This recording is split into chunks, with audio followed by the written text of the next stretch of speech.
الحمد للہ رب العالمین والصلاة والسلام علی سید الانبیاء والمرسلین اما بعد فاعوذ باللہ من الشیطان الرجیم بسم اللہ الرحمن الرحیم۔ سبق نمبر 67 تفسیر خزائن العرفان، پارہ 13، سورۃ الرعد، آیت نمبر 19 سے ترجمہ کنز الایمان مع تفسیر خزائن العرفان پڑھنے سننے کی سعادت حاصل کریں گے۔ انتہائی توجہ یکسوئی کے ساتھ سماعت کرتے جائیں، ساتھ ہی ساتھ مین پوائنٹس کے نوٹس بھی بناتے جائیں تو بہت ہی اچھی بات ہے، یا پھر یوٹیوب پر سنتے جائیں اور ساتھ ہی ساتھ لکھا ہوا دیکھتے بھی جائیں، اس سے انشاءاللہ تعالی زیادہ فائدہ ہوگا۔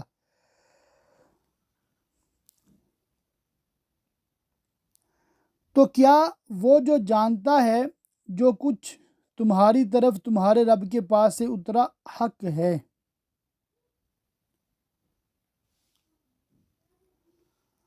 اور اس پر ایمان لاتا ہے اور اس کے مطابق عمل کرتا ہے، وہ اس جیسا ہوگا جو اندھا ہے، حق کو نہیں جانتا، قرآن پر ایمان نہیں لاتا، اس کے مطابق عمل نہیں کرتا۔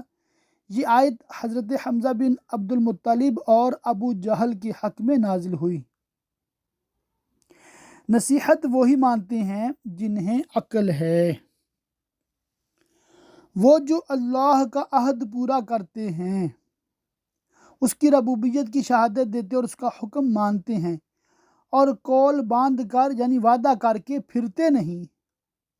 اور وہ کہ جوڑتے ہیں اسے جس کے جوڑنے کا اللہ نے حکم دیا،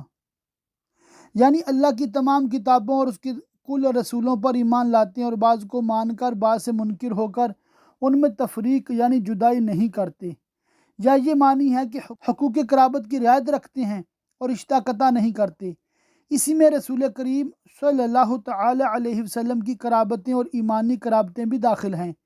سادات کرام کا احترام اور مسلمانوں کے ساتھ مودت یعنی پیار و محبت و احسان، اور ان کی مدد اور ان کی طرف سے مدافعت یعنی دفاع، اور ان کے ساتھ شفقت اور سلام و دعا، اور مسلمان مریضوں کی عیادت، اپنے دوستوں، خادموں، ہمسایوں، سفر کے ساتھیوں کے حقوق کی رعایت بھی اس میں داخل ہے، اور شریعت میں اس کا لحاظ رکھنے کی بہت تاکیدیں آئی ہیں، بکثرت احادیث صحیحہ اس باب میں وارد ہیں، اور اپنے رب سے ڈرتے اور حساب کی برائی سے اندیشہ رکھتے ہیں، اور وقت حساب سے پہلے خود اپنے نفسوں سے محاسبہ کرتے ہیں، اور وہ جنہوں نے صبر کیا، طاعتوں اور مصیبتوں پر اور معصیت سے باز رہے، اپنے رب کی رضا چاہنے کو اور نماز قائم رکھی، اور ہمارے دیے سے ہماری راہ میں چھپے اور ظاہر کچھ خرچ کیا۔ نوافل کا چھپانا اور فرائض کا ظاہر کرنا افضل ہے، اور برائی کے بدلے بھلائی کر کے ٹالتے ہیں، بد کلامی کا جواب شیریں سخنی یعنی خوش کلامی سے دیتے ہیں، اور جو انہیں محروم کرتا ہے اس پر عطا کرتے ہیں، جب ان پر ظلم کیا جاتا ہے معاف کرتے ہیں، جب ان سے پیوند یعنی تعلق قطع کیا جاتا ہے ملاتے ہیں، اور جب گناہ کرتے ہیں توبہ کرتے ہیں، جب ناجائز کام دیکھتے ہیں اسے بدلتے ہیں، جہل کے بدلے حلم اور ایذا کے بدلے صبر کرتے ہیں۔ انہی کے لیے پچھلے گھر کا نفع ہے، بسنے کے باغ جن میں وہ داخل ہوں گے، اور جو لائق ہوں یعنی مومن ہوں، ان کے باپ دادا اور بیبیوں اور اولاد میں، اگرچہ لوگوں نے ان کے سے عمل نہ کیے ہوں، جب بھی اللہ تعالیٰ ان کے اکرام کے لیے ان کو ان کے درجے میں داخل فرمائے گا، اور فرشتے ہر ایک روز و شب میں ہدایہ یعنی تحفے اور رضا کی بشارتیں لے کر جنت کے ہر دروازے سے ان پر بطریق تحیت و تکریم یعنی عزت و احترام، یہ کہتے آئیں گے سلامتی ہو تم پر، تمہارے صبر کا بدلہ تو پچھلا گھر کیا ہی خوب ملا۔ اور وہ جو اللہ کا عہد اس کے پکے ہونے اور اس کو قبول کر لینے کے بعد توڑتے، اور جس کے جوڑنے کو اللہ نے فرمایا اسے قطع کرتے، اور زمین میں فساد پھیلاتے ہیں، کفر و معاصی کا ارتکاب کر کے ان کا حصہ لعنت ہی ہے، اور ان کا نصیبہ برا گھر یعنی جہنم۔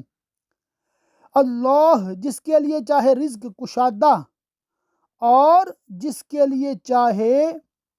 تنگ کرتا ہے، اور کافر دنیا کی زندگی پر اترا گئے اور شکر گزار نہ ہوئے۔ مسئلہ: دولت دنیا پر اترانا اور مغرور ہونا حرام ہے، اور دنیا کی زندگی آخرت کے مقابل نہیں مگر کچھ دن برت لینا۔ اور کافر کہتے ہیں ان پر کوئی نشانی ان کے رب سے کیوں نہیں اتری؟ تم فرماؤ بے شک اللہ جسے چاہے گمراہ کرتا ہے، کہ وہ آیات و معجزات نازل ہونے کے بعد بھی یہ کہتا رہتا ہے کہ کوئی نشانی کیوں نہیں اتری، کوئی معجزہ کیوں نہیں آیا، معجزات کثیرہ کے باوجود گمراہ رہتا ہے، اور اپنی راہ اسے دیتا ہے جو اس کی طرف رجوع لائے۔ وہ جو ایمان لائے اور ان کے دل اللہ کی یاد سے چین پاتے ہیں، سن لو اللہ کی یاد ہی میں دلوں کا چین ہے۔ اس کے رحمت و فضل اور اس کے احسان و کرم کو یاد کر کے بے قرار دلوں کو قرار و اطمینان حاصل ہوتا ہے، اگرچہ اس کے عدل و عتاب یعنی غضب کی یاد دلوں کو خائف کر دیتی ہے، جیسا کہ دوسری آیت میں فرمایا انما المؤمنون الذین اذا ذکر اللہ وجلت قلوبہم۔ حضرت ابن عباس رضی اللہ تعالیٰ عنہما نے اس آیت کی تفسیر میں فرمایا کہ مسلمان جب اللہ کا نام لے کر قسم کھاتا ہے، دوسرے مسلمان اس کا اعتبار کر لیتے ہیں اور ان کے دلوں کو اطمینان ہو جاتا ہے۔ وہ جو ایمان لائے اور اچھے کام کیے ان کو خوشی ہے اور اچھا انجام۔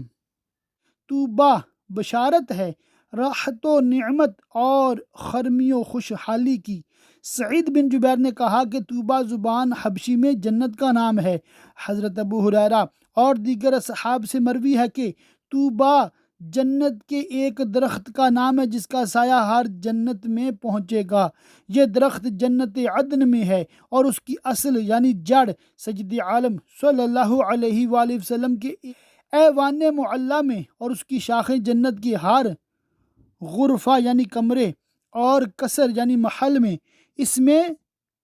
سوا سیاہی کے ہر قسم کے رنگ اور خوش نمائیاں ہیں، ہر طرح کے پھل اور میوہ اس میں پھلے ہیں، اس کی بیخ یعنی جڑ سے کافور سلسبیل ایک چشمہ کی نہریں رواں ہیں۔ اسی طرح ہم نے تم کو اس امت میں بھیجا جس سے پہلے امتیں ہو کر گزریں، تو تمہاری امت سب سے پچھلی امت ہے، اور تم خاتم الانبیاء ہو، تمہیں بڑے شان و شکوہ سے رسالت عطا کی کہ تم انہیں پڑھ کر سناؤ وہ کتاب عظیم جو ہم نے تمہاری طرف وحی کی، اور وہ رحمان کے منکر ہو رہے ہیں۔ شان نزول قتادہ و مقاتل وغیرہ کا قول ہے کہ یہ آیت صلح حدیبیہ میں نازل ہوئی، جس کا مختصر واقعہ یہ ہے کہ سہیل بن عمرو جب صلح کے لیے آیا اور صلح نامہ لکھنے پر اتفاق ہو گیا، تو سید عالم صلی اللہ تعالی علیہ وسلم نے حضرت علی مرتضیٰ رضی اللہ تعالیٰ عنہ سے فرمایا لکھو بسم اللہ الرحمن الرحیم۔ کفار نے اس میں جھگڑا کیا اور کہا کہ آپ ہمارے دستور کے مطابق بِاسْمِکَ اللہم یعنی اے اللہ تیرے نام سے شروع لکھوائیے۔ اس کے متعلق آیت میں ارشاد ہوتا ہے کہ وہ رحمان کے منکر ہو رہے ہیں۔ تم فرماؤ وہ میرا رب ہے، اس کے سوا کسی کی بندگی نہیں، میں نے اسی پر بھروسہ کیا اور اسی کی طرف میری رجوع ہے، اور اگر کوئی ایسا قرآن آتا جس سے پہاڑ ٹل جاتے اپنی جگہ سے، یا زمین پھٹ جاتی، یا مردے باتیں کرتے، جب بھی یہ کافر نہ مانتے۔ شان نزول: کفار قریش نے سید عالم صلی اللہ تعالی علیہ وسلم سے کہا تھا کہ اگر آپ یہ چاہیں کہ ہم آپ کی نبوت مانیں اور آپ کا اتباع کریں تو آپ قرآن شریف پڑھ کر اس کی تاثیر سے مکہ مکرمہ کے پہاڑ ہٹا دیجئے تاکہ ہمیں کھیتیاں کرنے کاشتکاری کرنے کے لیے وسیع میدان مل جائے، اور زمین پھاڑ کر چشمہ جاری کیجئے تاکہ ہم کھیتوں اور باغوں کو ان سے سیراب کریں، اور قصی بن کلاب وغیرہ ہمارے مرے ہوئے باپ دادا کو زندہ کر دیجئے، وہ ہم سے کہہ جائیں کہ آپ نبی ہیں۔ اس کے جواب میں یہ آیت نازل ہوئی اور بتا دیا گیا کہ یہ حیلے حوالے کرنے والے کسی حال میں بھی ایمان لانے والے نہیں، بلکہ سب کام اللہ ہی کے اختیار میں ہیں۔ تو ایمان وہی لائے گا جس کو اللہ چاہے اور توفیق دے، اس کے سوا اور کوئی ایمان لانے والا نہیں، اگرچہ انہیں وہی نشان دکھا دیے جائیں جو وہ طلب کریں۔ تو کیا مسلمان اس سے نا امید نہ ہوئے؟ یعنی کفار کے ایمان لانے سے خواہ انہیں کتنی ہی نشانیاں دکھلا دی جائیں، اور کیا مسلمانوں کو اس کا یقینی علم نہیں؟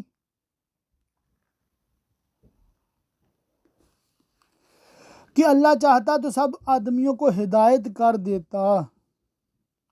بغیر کسی نشانی کے، لیکن وہ جو چاہتا ہے کرتا ہے، اور وہی حکمت ہے۔ یہ جواب ہے ان مسلمانوں کا جنہوں نے کفار کی نئی نئی نشانیاں طلب کرنے پر یہ چاہا تھا کہ جو کافر بھی کوئی نشانی طلب کرے وہی اس کو دکھا دی جائے۔ اس میں انہیں بتا دیا گیا کہ جب زبردست نشان آ چکے اور شکوک و اوہام کی تمام راہیں بند کر دی گئیں، دین کی حقانیت روز روشن سے زیادہ واضح ہو چکی، ان جلی برہانوں یعنی روشن دلیلوں کے باوجود جو لوگ مکر گئے، حق کے معترف نہ ہوئے، حق کو نہ مانے، ظاہر ہو گیا کہ وہ معاند یعنی بغض و کینہ رکھنے والے ہیں، اور معاند کسی دلیل سے بھی مانا نہیں کرتا، تو مسلمانوں کو اب ان سے قبول حق کی کیا امید؟ کہ اب تک ان کا عناد دیکھ کر اور آیات و بینات واضحہ صاف اور روشن دلیلوں سے اعراض مشاہدہ کر کے بھی ان سے قبول حق کی امید رکھی جا سکتی ہے؟ البتہ اب ان کے ایمان لانے اور مان جانے کی یہی صورت ہے کہ اللہ تعالیٰ انہیں مجبور کرے اور ان کا اختیار سلب فرما لے۔ اس طرح کی ہدایت چاہتا تو تمام آدمیوں کو ہدایت فرما دیتا اور کوئی کافر نہ رہتا، مگر دار الابتلاء اور دار الامتحان کی حکمت اس کی مقتضی نہیں، اور کافروں کو ہمیشہ ان کے کیے پر سخت دھمک یعنی انتہائی سخت مصیبت پہنچتی رہے گی، یعنی وہ اس تکذیب و عناد کی وجہ سے طرح طرح کے حوادث و مصائب اور آفتوں اور بلاؤں میں مبتلا رہیں گے،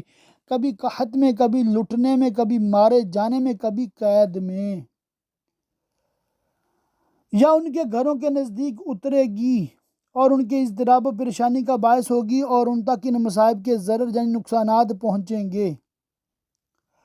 یہاں تک کہ اللہ کا وعدہ آئے، اللہ کی طرف سے فتح و نصرت آئے اور رسول کریم صلی اللہ علیہ وآلہ وسلم اور ان کا دین غالب ہو اور مکہ مکرمہ فتح کیا جائے۔ بعض مفسرین نے کہا کہ اس وعدہ سے روز قیامت مراد ہے جس میں اعمال کی جزا دی جائے گی۔ بے شک اللہ وعدہ خلاف نہیں کرتا۔ اس کے بعد اللہ تبارک و تعالیٰ اپنے نبی کریم صلی اللہ تعالیٰ علیہ وسلم کی تسکین خاطر یعنی تسلی و دلجوئی فرماتا ہے کہ اس قسم کے بیہودہ سوال اور ایسے تمسخر و استہزاء یعنی ٹھٹھی اور مذاق سے آپ رنجیدہ نہ ہوں، کیونکہ ہادیوں کو ایسے واقعات پیش آیا ہی کرتے ہیں۔ چنانچہ ارشاد فرماتا ہے، اور بے شک تم سے اگلے رسولوں پر بھی ہنسی کی گئی تو میں نے کافروں کو کچھ دنوں ڈھیل دی، پھر انہیں پکڑا اور دنیا میں انہیں قحط و قتل و قید میں مبتلا کیا، اور آخرت میں ان کے لیے عذاب جہنم ہے۔ تو میرا عذاب کیسا تھا؟ تو کیا وہ جو ہر جان پر اس کے اعمال کی نگہداشت رکھتا ہے، نیک کی بھی بد کی بھی، یعنی اللہ تعالیٰ، کیا وہ ان بتوں کی مثل ہو سکتا ہے جو ایسے نہیں، نہ انہیں علم ہے نہ قدرت، عاجز بے شعور ہیں، اور وہ اللہ کے شریک ٹھہراتے ہیں۔ تم فرماؤ ان کا نام تو لو، وہ ہیں کون؟ یا اسے وہ بتاتے ہو جو اس کے علم میں ساری زمین میں نہیں، اور جو اس کے علم میں نہ ہو وہ باطل محض ہے، ہو ہی نہیں سکتا، کیونکہ اس کا علم ہر چیز کو محیط ہے، لہذا اس کے لیے شریک ہونا باطل و غلط۔ یا یوں ہی اوپری بے معنی بات کے درپے ہوتے ہو جس کی کچھ اصل و حقیقت نہیں،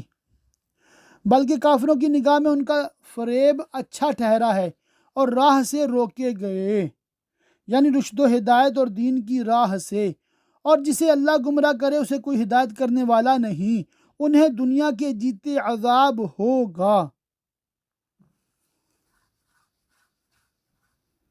قتل و قید کا، اور بے شک آخرت کا عذاب سب سے سخت ہے اور انہیں اللہ سے بچانے والا کوئی نہیں۔ احوال اس جنت کا کہ ڈر والوں کے لیے جس کا وعدہ ہے، اس کے نیچے نہریں بہتی ہیں، اس کے میوے ہمیشہ اور اس کا سایہ،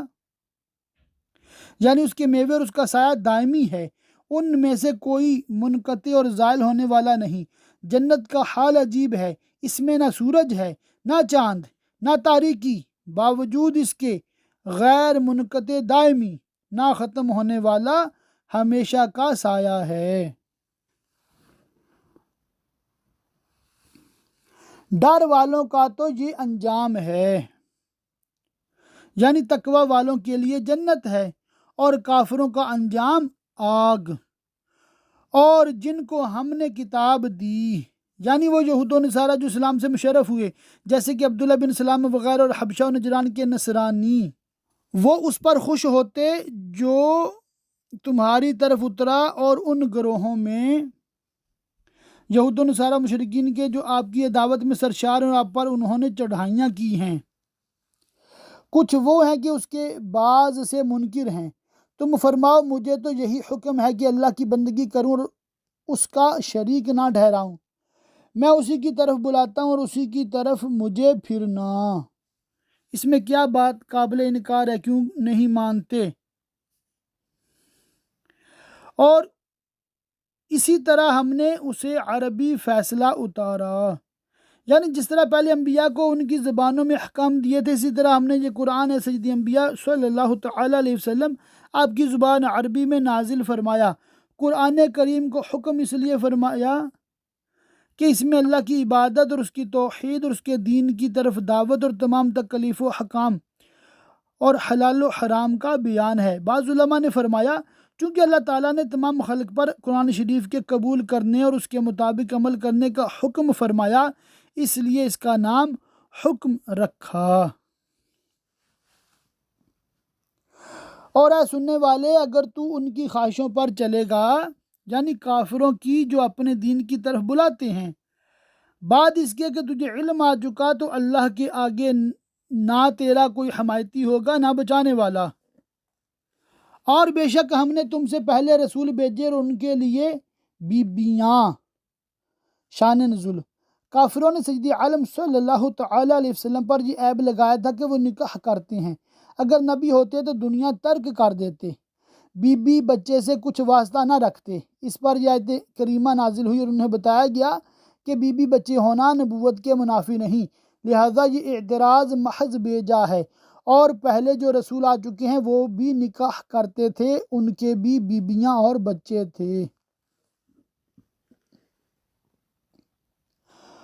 اور بچے کیے، اور کسی رسول کا کام نہیں کہ کوئی نشانی لے آئے مگر اللہ کے حکم سے۔ ہر وعدہ کی ایک لکھت یعنی تحریر ہے، اس سے مقدم و مؤخر نہیں ہو سکتا، خواہ وہ وعدہ عذاب کا ہو یا کوئی اور۔ اللہ جو چاہے مٹاتا اور ثابت کرتا ہے۔ سعید بن جبیر اور قتادہ نے اس آیت کی تفسیر میں کہا کہ اللہ جن حکام کو چاہتا ہے منسوخ فرماتا ہے، جنہیں چاہتا ہے باقی رکھتا ہے۔ ابن جبیر کا ایک قول یہ ہے کہ بندوں کے گناہوں میں سے اللہ جو چاہتا ہے مغفرت فرما کر مٹا دیتا ہے، اور جو چاہتا ہے ثابت رکھتا ہے۔ اکریمہ کا قول ہے کہ اللہ تعالیٰ توبہ سے جس گناہ کو چاہتا ہے مٹاتا ہے، اور اس کی جگہ نیکیاں قائم فرماتا ہے، اور اس کی تفسیر میں اور بھی بہت اقوال ہیں۔ اور اصل لکھا ہوا اسی کے پاس ہے جس کو اس نے ازل میں لکھا۔ یہ علم الہی ہے یا الکتاب ہے، یا الکتاب سے لوح محفوظ مراد ہے، جس میں تمام کائنات اور عالم میں ہونے والے جملہ حوادث و واقعات اور تمام اشیاء مکتوب ہیں، اور اس میں تغیر و تبدل نہیں ہوتا۔ اور اگر ہمیں تمہیں دکھا دیں کوئی وعدہ عذاب کا جو انہیں دیا جاتا ہے یا پہلے ہی ہم تمہیں اپنے پاس بلا لیں، تو بہرحال تم پر تو صرف پہنچانا ہے اور حساب لینا اور اعمال کی جزا دینا ہمارا ذمہ۔ تو آپ کافروں کے اعراض کرنے سے رنجیدہ نہ ہو اور عذاب کی جلدی نہ کریں۔ کیا انہیں نہیں سوچتا کہ ہم ہر طرف سے ان کی آبادی گھٹاتے آ رہے ہیں اور زمین شرک کی وسعت دم بدم کم کر رہے ہیں، اور سید عالم صلی اللہ تعالیٰ علیہ وسلم کے لیے کفار کے گرد و پیش کی اراضی یکے بعد دیگرے فتح ہوتی چلی جاتی ہے، اور یہ صریح دلیل ہے کہ اللہ تعالیٰ اپنے حبیب کی مدد فرماتا ہے اور ان کے لشکر کو فتح مند کرتا ہے اور ان کے دین کو غلبہ دیتا ہے۔ اور اللہ حکم فرماتا ہے،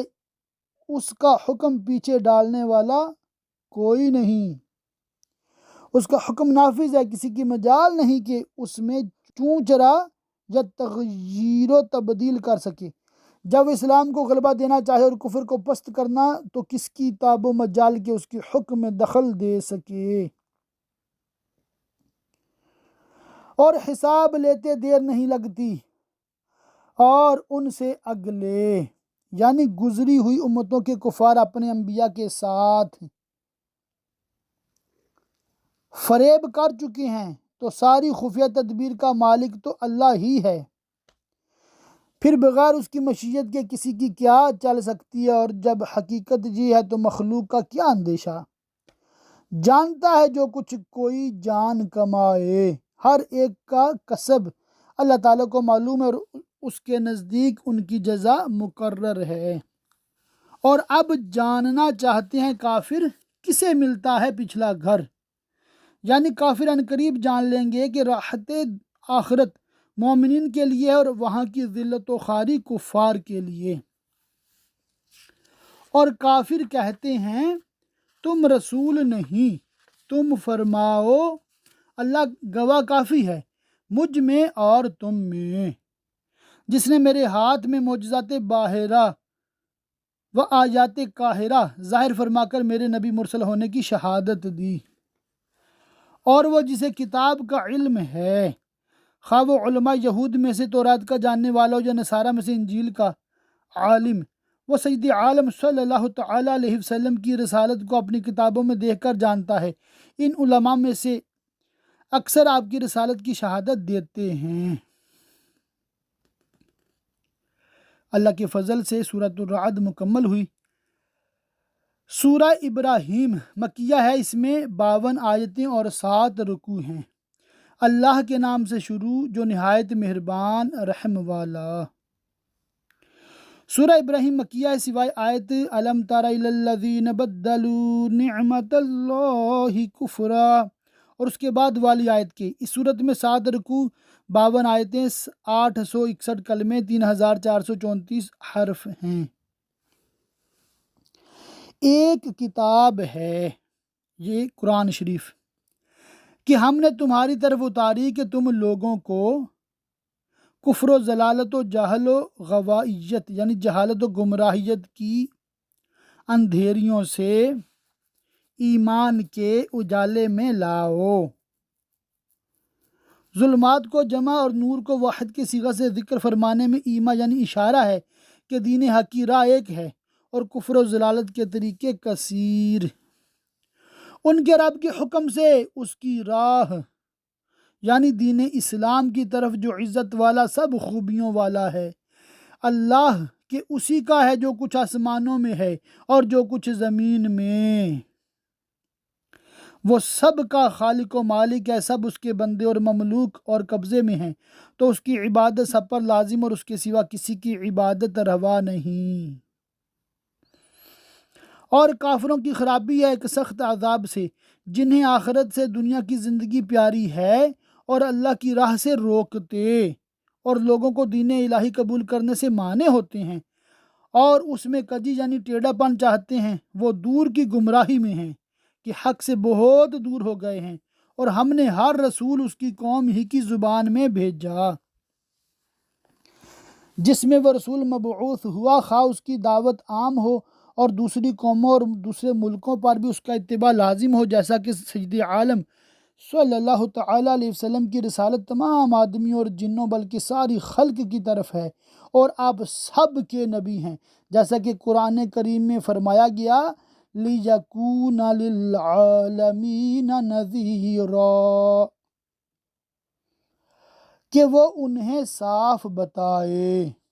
اور جب اس کی قوم اچھی طرح سمجھ لے تو دوسری قوموں کو ترجموں کے ذریعہ سے وہ احکام پہنچا دیے جائیں اور ان کے معنی سمجھا دیے جائیں۔ بعض مفسرین نے اس آیت کی تفسیر میں یہ بھی فرمایا ہے کہ قوم ہی کی ضمیر سید عالم صلی اللہ تعالیٰ علیہ وسلم کی طرف راجع ہے، اور معنی یہ ہیں کہ ہم نے ہر رسول کو سید انبیاء محمد مصطفیٰ صلی اللہ علیہ وسلم کی زبان یعنی عربی میں وحی فرمائی، اور یہ معنی ایک روایت میں بھی آئے ہیں کہ وحی ہمیشہ عربی زبان ہی میں نازل ہوئی، پھر انبیاء علیہ السلام نے اپنی قوموں کے لیے ان کی زبانوں میں ترجمہ فرما دیا۔ مسئلہ سے معلوم ہوتا ہے کہ عربی تمام زبانوں میں سب سے افضل ہے۔ پھر اللہ گمراہ کرتا ہے جسے چاہے اور وہ راہ دکھاتا ہے جسے چاہے، اور وہی عزت حکمت والا ہے۔ اور بے شک ہم نے موسیٰ کو اپنی نشانیاں مثل عصا و ید بیضا وغیرہ معجزات باہرہ کے دے کر بھیجا کہ اپنی قوم کو اندھیریوں سے کفر کی نکال کر ایمان کے اجالے میں لا اور انہیں اللہ کے دن یاد دلا۔ قاموس میں ہے کہ ایام اللہ سے اللہ کی نعمتیں مراد ہیں۔ حضرت ابن عباس و ابی بن کعب و مجاہد و قتادہ نے بھی ایام اللہ کی تفسیر اللہ کی نعمتیں فرمائیں۔ مقاتل کا قول ہے کہ ایام اللہ سے وہ بڑے بڑے وقائع حادثات و واقعات مراد ہیں جو اللہ کے امر سے واقع ہوئے۔ بعض مفسرین نے فرمایا کہ ایام اللہ سے وہ دن مراد ہیں جن میں اللہ نے اپنے بندوں پر انعام کیے، جیسے کہ بنی اسرائیل کے لیے من و سلوہ اتارنے کا دن، حضرت موسیٰ علیہ السلام کے لیے دریا میں راستہ بنانے کا دن۔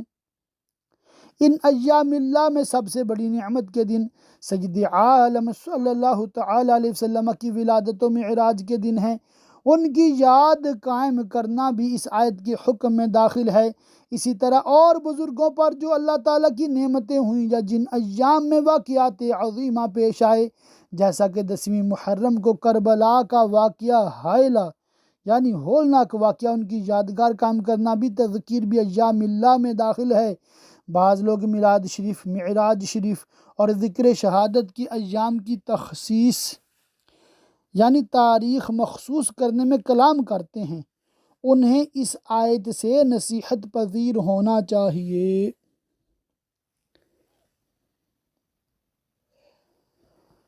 بے شک اس میں نشانیاں ہیں ہر بڑے صبر والے شکر گزار کو۔ اور جب موسیٰ نے اپنی قوم سے کہا، حضرت موسیٰ علیہ السلام کا اپنی قوم کو یہ ارشاد فرمانا تذکیر بھی ایام اللہ کی تعمیل ہے۔ یاد کرو اپنے اوپر اللہ کا احسان جب اس نے تمہیں فرعون والوں سے نجات دی جو تم کو بری مار دیتے تھے اور تمہارے بیٹوں کو ذبح کرتے اور تمہاری بیٹیاں زندہ رکھتے، اور اس میں یعنی نجات دینے میں تمہارے رب کا بڑا فضل ہوا۔ اور یاد کرو جب تمہارے رب نے سنا دیا کہ اگر احسان مانو گے تو میں تمہیں اور دوں گا۔ اس آیت سے معلوم ہوا کہ شکر سے نعمت زیادہ ہوتی ہے۔ شکر کی اصل یہ ہے کہ آدمی نعمت کا تصور اور اس کا اظہار کرے، اور حقیقت شکر یہ ہے کہ منعم یعنی نعمت دینے والے کی نعمت کا اس کی تعظیم کے ساتھ اعتراف کرے اور نفس کو اس کا خوگر بنائے۔ یہاں ایک باریکی یعنی اہم بات ہے وہ یہ کہ بندہ جب اللہ تعالیٰ کی نعمتوں اور اس کے طرح طرح کے فضل و کرم و احسان کا مطالعہ کرتا ہے تو اس کے شکر میں مشغول ہوتا ہے، اس سے نعمتیں زیادہ ہوتی ہیں اور بندے کے دل میں اللہ تعالیٰ کی محبت بڑھتی چلی جاتی ہے۔ یہ مقام بہت برتر ہے، اور اس سے اعلیٰ مقام یہ ہے کہ منعم کی محبت یہاں تک غالب ہو کہ قلب کو نعمتوں کی طرف التفات و رغبت باقی نہ رہے۔ یہ مقام صدیقوں کا ہے۔ اللہ تعالیٰ اپنے فضل سے ہمیں شکر کی توفیق عطا فرمائے، آمین آمین آمین۔ اور اگر ناشکری کرو تو میرا عذاب سخت ہے۔ اور موسیٰ نے کہا اگر تم اور زمین میں جتنے ہیں سب کافر ہو جاؤ تو تم ہی ضرر پاؤ گے اور تم ہی نعمتوں سے محروم رہو گے، تو بے شک اللہ بے پرواہ سب خوبیوں والا ہے۔ کیا تمہیں ان کی خبریں نہ آئیں جو تم سے پہلے تھے، نوح کی قوم اور عاد اور ثمود، اور جو ان کے بعد ہوئے انہیں اللہ ہی جانے کتنے تھے۔ ان کے پاس ان کے رسول روشن دلیلیں لے کر آئے اور انہوں نے معجزات دکھائے تو وہ اپنے ہاتھ شدت غیظ یعنی سخت غصے سے اپنے منہ کی طرف لے گئے۔ حضرت ابن مسعود رضی اللہ تعالیٰ عنہ نے فرمایا کہ وہ غصہ میں آ کر اپنے ہاتھ کاٹنے لگے۔ حضرت ابن عباس رضی اللہ تعالیٰ عنہ نے فرمایا کہ انہوں نے کتاب اللہ سن کر تعجب سے اپنے منہ پر ہاتھ رکھے، غرض یہ کوئی نہ کوئی انکار کی ادا تھی، اور بولے ہم منکر ہیں اس کے جو تمہارے ہاتھ بھیجا گیا اور جس راہ یعنی توحید و ایمان کی طرف ہمیں بلاتے ہو، اس میں ہمیں وہ شک ہے کہ بات کھلنے نہیں دیتا۔ ان کے رسولوں نے کہا کیا اللہ میں شک ہے؟ کیا اس کی توحید میں تردد ہے؟ یہ کیسے ہو سکتا ہے؟ اس کی دلیلیں تو نہایت ظاہر ہیں۔ آسمان اور زمین کا بنانے والا تمہیں بلاتا ہے اپنی اطاعت و ایمان کی طرف کہ تمہارے کچھ گناہ بخشے جب تم ایمان لے آؤ، اس لیے کہ اسلام لانے کے بعد پہلے کے گناہ بخش دیے جاتے ہیں سوائے حقوق عباد کے، اور اسی لیے کچھ گناہ فرمایا اور موت کے مقرر وقت تک تمہاری زندگی بے عذاب کاٹ دے۔ بولے تم تو ہم ہی جیسے آدمی ہو، ظاہر میں ہمیں اپنی مثل معلوم ہوتے ہو، پھر کیسے مانا جائے کہ ہم تو نبی نہ ہوئے اور تمہیں یہ فضیلت مل گئی؟ تم چاہتے ہو کہ ہمیں اس سے باز رکھو جو ہمارے باپ دادا پوجتے تھے، یعنی بت پرستی سے۔ اب کوئی روشن سند ہمارے پاس لے آؤ جس سے تمہارے دعوے کی صحت ثابت ہو۔ یہ کلام ان کا عناد و سرکشی سے تھا، اور باوجود کہ انبیاء آیات لا چکے تھے، معجزات دکھا چکے تھے، پھر بھی انہوں نے نئی سند مانگی اور پیش کیے ہوئے معجزات کو کل عدم یعنی ناقابل قبول قرار دیا۔ ان کے رسولوں نے ان سے کہا اچھا یہی مانو کہ ہم ہیں تو تمہاری طرح انسان، مگر اللہ اپنے بندوں میں جس پر چاہے احسان فرماتا ہے اور نبوت اور رسالت کے ساتھ برگزیدہ کرتا ہے اور اس منصب عظیم کے ساتھ مشرف فرماتا ہے، اور وہ ہمارا کام نہیں کہ ہم تمہارے پاس کچھ سند لے آئیں مگر اللہ کے حکم سے، اور مسلمانوں کو اللہ ہی پر بھروسہ چاہیے، وہی اعداء کا شر دفع کرتا اور اسے محفوظ رکھتا ہے۔ اور ہمیں کیا ہوا کہ اللہ پر بھروسہ نہ کریں؟ ہم سے ایسا ہو ہی نہیں سکتا، کیونکہ ہم جانتے ہیں کہ جو کچھ قضاء الہی میں ہے وہی ہوگا۔ ہمیں اس پر پورا بھروسہ و کامل اعتماد ہے۔ ابو تراب رضی اللہ تعالیٰ عنہ کا قول ہے کہ توکل بدن کو عبودیت میں ڈالنا، قلب کو ربوبیت کے ساتھ متعلق رکھنا، عطا پر شکر، بلا پر صبر کا نام ہے۔ اس نے تو ہماری راہیں ہمیں دکھا دیں اور رشد و نجات کے طریقے ہم پر واضح فرما دیے، اور ہم جانتے ہیں کہ تمام امور اس کے قدرت و اختیار میں ہیں۔ اور تم جو ہمیں ستا رہے ہو ہم ضرور اس پر صبر کریں گے، اور بھروسہ کرنے والوں کو اللہ ہی پر بھروسہ چاہیے، اور کافروں نے اپنے رسولوں سے کہا ہم ضرور تمہیں اپنی زمین یعنی اپنے دیار سے نکال دیں گے یا تم ہمارے دین پر ہو جاؤ۔ تو انہیں ان کے رب نے وحی بھیجی کہ ہم ضرور ان ظالموں کو ہلاک کریں گے اور ضرور ہم تم کو ان کے بعد زمین میں بسائیں گے۔ حدیث شریف میں ہے جو اپنے ہمسائے کو ایذا دیتا ہے اللہ اس کے گھر کا اسی ہمسائے کو مالک بناتا ہے۔ یہ اس کے لیے ہے جو قیامت کے دن میرے حضور کھڑے ہونے سے ڈرے اور میں نے جو عذاب کا حکم سنایا ہے اس سے خوف کرے، اور انہوں نے یعنی انبیاء نے اللہ تعالیٰ سے مدد طلب کی یا امتوں نے اپنے اور رسولوں کے درمیان اللہ تعالیٰ سے فیصلہ مانگا اور ہر سرکش ہٹ دھرم نامراد ہوا۔ معنی یہ ہے کہ انبیاء کی نصرت فرمائی گئی اور انہیں فتح دی گئی اور حق کے معاند سرکش کافر نامراد ہوئے اور ان کے خلاص یعنی چھٹکارے کی کوئی سبیل نہ رہی۔ جہنم اس کے پیچھے لگی اور اسے پیپ کا پانی پلایا جائے گا، بمشکل اس کا تھوڑا تھوڑا گھونٹ لے گا اور گلے سے نیچے اتارنے کی امید نہ ہوگی۔ حدیث شریف میں ہے کہ جہنمی کو پیپ کا پانی پلایا جائے گا، جب وہ منہ کے پاس آئے گا تو اس کو بہت ناگوار معلوم ہوگا، جب اور قریب ہوگا تو اس سے چہرہ بھن جائے گا اور سر تک کی کھال جل کر گر پڑے گی، جب پیے گا تو آنتیں کٹ کر نکل جائیں گی، اللہ کی پناہ۔ اور اسے ہر طرف سے موت آئے گی اور مرے گا نہیں، اور اس کے پیچھے ایک گھاڑا عذاب یعنی ہر عذاب کے بعد اسے زیادہ شدید و غلیظ عذاب ہوگا۔ نعوذ باللہ من عذاب النار ومن غضب الجبار۔ اپنے رب سے منکروں کا حال ایسا ہے کہ ان کے کام ہیں جن کو وہ نیک عمل سمجھتے تھے، جیسے کہ محتاجوں کی امداد، مسافروں کی اعانت اور بیماروں کی خبرگیری وغیرہ۔ چونکہ ایمان پر مبنی نہیں اس لیے وہ سب بیکار ہیں، اور ان کی ایسی مثال ہے جیسے راکھ کہ اس پر ہوا کا سخت جھونکا آیا آندھی کے دن میں، اور وہ سب اڑ گئی اور اس کی اجزاء منتشر ہو گیا اور اس میں سے کچھ باقی نہ رہا۔ یہی حال ہے کفار کی اعمال کا کہ ان کے شرک و کفر کی وجہ سے سب برباد اور باطل ہو گئے۔ ساری کمائی میں سے کچھ ہاتھ نہ لگا، یہی ہے دور کی گمراہی۔ کیا تو نے نہ دیکھا کہ اللہ نے آسمان و زمین حق کے ساتھ بنائے؟ ان میں بڑی حکمتیں ہیں اور ان کی پیدائش عبث یعنی بیکار نہیں۔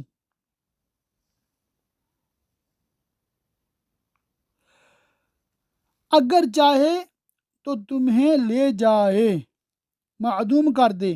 اور ایک نئی مخلوق لے آئے بجائے تمہارے، جو فرمانبردار ہو اس کی قدرت سے، یہ کیا بعید ہے جو آسمان و زمین پیدا کرنے پر قادر ہے۔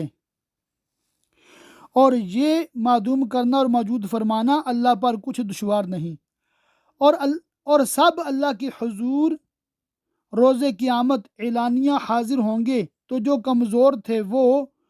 اور دولت مندوں اور بااثر لوگوں کی اتباع میں انہوں نے کفر اختیار کیا تھا، بڑائی والوں سے کہیں گے کہ دین و اعتقاد میں ہم تمہارے تابع تھے، کیا تم سے ہو سکتا ہے کہ اللہ کے عذاب میں سے کچھ ہم پر سے ٹال دو؟ یہ کلام ان کا توبیخ و عناد کے طور پر ہوگا کہ دنیا میں تم نے گمراہ کیا تھا اور راہ حق سے روکا تھا اور بڑھ بڑھ کر باتیں کیا کرتے تھے، اب وہ دعوے کیا ہوئے؟ اب اس عذاب میں سے ذرا سا تو ٹالو۔ کافروں کے سردار اس کے جواب میں کہیں گے اللہ ہمیں ہدایت کرتا تو ہم تمہیں کرتے، جب خود ہی گمراہ ہو رہے تھے تو تمہیں کیا راہ دکھاتے؟ اب خلاصی کی کوئی راہ نہیں، نہ کافروں کے لیے شفاعت۔ آؤ روئیں اور فریاد کریں، 500 برس فریاد زاری کریں گے اور کچھ کام نہ آئے گی، تو کہیں گے اب صبر کر کے دیکھو شاید اس سے کچھ کام نکلے۔ 500 برس صبر کریں گے وہ بھی کام نہ آئے گا، تو کہیں گے کہ ہم پر ایک سا ہے، چاہے بے قراری کریں یا صبر سے رہیں، ہمیں کہیں پناہ نہیں۔ اللہ تعالیٰ کی بارگاہ میں دعا، اللہ پاک ہمیں علم دین حاصل کرنے، عمل کرنے، یاد رکھنے اور دوسروں تک پہنچاتے رہنے کی توفیق رفیق مرحمت فرمائے۔ آمین بجاہ النبی الامین وصلی اللہ تعالی علیہ وآلہ وصحبہ وبارک وسلم۔